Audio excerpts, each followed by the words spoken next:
Menga rosti bilan aytgin, men o'zim sizlarni ishlaringni bilmoqchiman-da. Bitta senga savol. Bir haftada necha marta shu uchastkovoyga bir marta yig'ib, o'zing tizimli qilib, hududiga qarab, omiliga qarab, jinoyatiga qarab topshiriq berib so'rayapsan.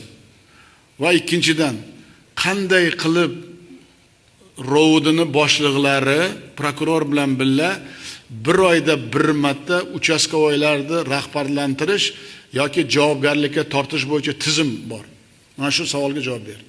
Har hafta dushanba kuni profilaktika inspektorlarini yig'ib, mahalla bo'yicha qilinayotgan natijalari, ularni qaynoqa mahallada salbiy holatlar bo'yicha ularga jazo chorasi qaysisan, qattiq qaysisan belgilaymiz. Prokuror bilan birgalikda o'rganib, tumanimiz, hokimimiz birgalikda, undan tashqari mahallani yettiligini har oyda bir marta aylanib chiqamiz, uchalamiz. Har bitta mahallaga borib, birma-bir yettilikda sizni birinchi sonli qaroringiz qanaqa ijrosi ta'minlanayotganligi, qanaqa mahallada sodir etilganligini so'rov natijasini qilib chiqamiz.